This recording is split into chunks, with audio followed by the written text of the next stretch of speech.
Relojes biológicos de la conducta. El concepto reloj biológico fue introducido por Colin Pittendrigh en los años 50. Estos son variaciones en la conducta y funciones del individuo que se repiten en intervalos regulares. Pueden ocurrir en una amplia variedad de frecuencias, desde la actividad neuronal hasta la densidad de población de una especie. Estos cumplen la función de estimar el tiempo, ajustarse al tiempo geofísico y generar una organización temporal interna. Pero el concepto de reloj biológico no fue suficiente y entonces se usó el término ritmo circadiano. Un ritmo circadiano es una variación periódica mostrada por varios organismos que se repite cada 24 horas. Algunos de estos ritmos son respuestas pasivas a los cambios de iluminación. Son controlados por mecanismos internos del organismo, los llamados relojes internos. Sus características principales son: es producido por procesos endógenos del organismo, se sincroniza con los demás ciclos externos y no se afecta por cambios de temperatura. ¿Para qué sirven?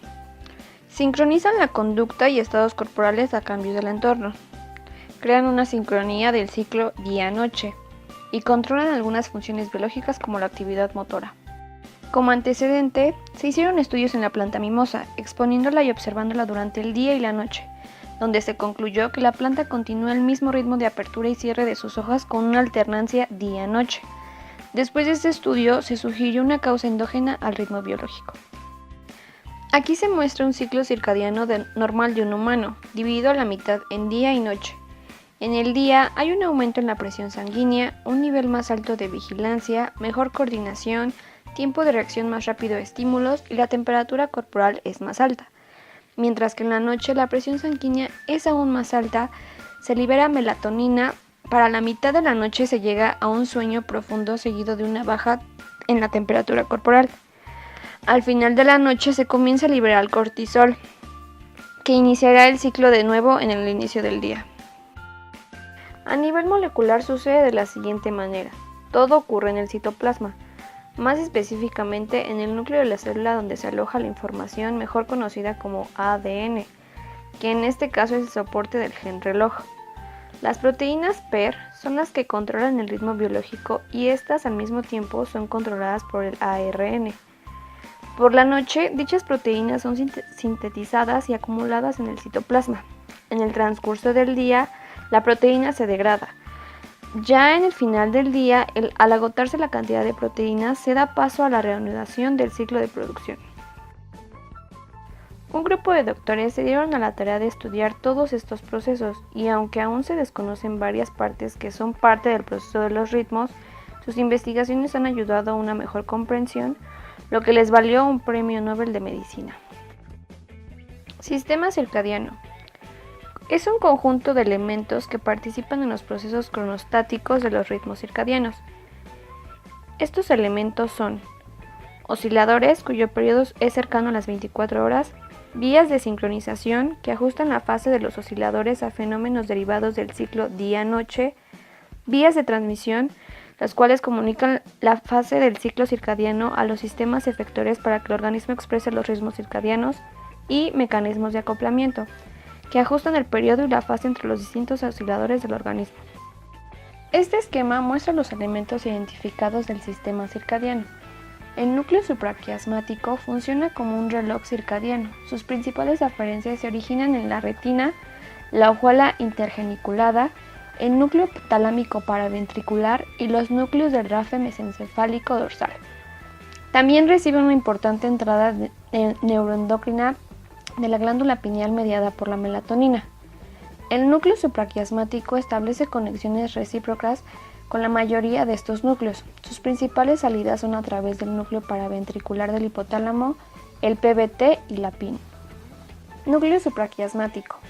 Se localiza en la porción ventral del hipotálamo anterior, ventrolateral al receso óptico del tercer ventrículo dorsal al quiasma óptico. Las neuronas del núcleo se dividen en dos: dorsomediales, con presencia de vasopresina, y ventromediales, con presencia del péptido intestinal vasoactivo, BIP. Las características principales del núcleo supraquiasmático son: es conocido como el reloj biológico, es la pieza fundamental para el sistema circadiano.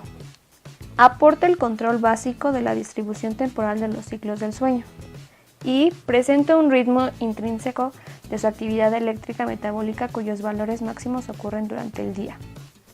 Los aferentes al núcleo supraquiasmático. Fotorreceptores circadianos. Son un tipo especial de célula ganglionar de la retina. Tienen un campo visual muy amplio que codifica la cantidad de luz. Melanopsina. Fotopigmento necesario para la sincronización de los ritmos circadianos. La curva de respuesta de fase se divide en 3 zonas. 1. El día. Es la zona donde la aplicación de pulsos no produce respuestas. 2. Inicio de la noche. Zona donde el estímulo avanza el reloj. 3. Final de la noche. Zona en la que el estímulo atrasa el reloj circadiano. Otros de los aferentes al núcleo supraquiasmático son el complejo del RAFE, NRD, el núcleo paraventricular del tálamo, PVT, y la hojuela intergeniculada, IGL. Eferentes al núcleo supraquiasmático. Las vías eferentes se dividen en 3 grupos.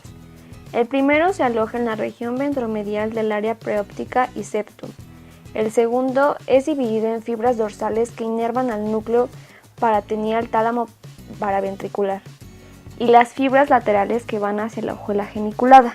Por último, el tercer grupo se dirige a la zona paraventricular y al polo rostral. Ahora abordaremos uno de los más comunes trastornos del reloj biológico, el jet lag. Es un trastorno temporal del sueño. Ocurre cuando el reloj interno del cuerpo no está sincronizado con un nuevo uso horario. Se puede producir una desorientación con respecto a la exposición de la luz y a los horarios de las comidas. Jet lag social. Es un desajuste entre el tiempo interno y el tiempo social común. Se produce cuando hay grandes diferencias entre el horario de sueño del fin de semana o de los días libres y el horario de los días laborales.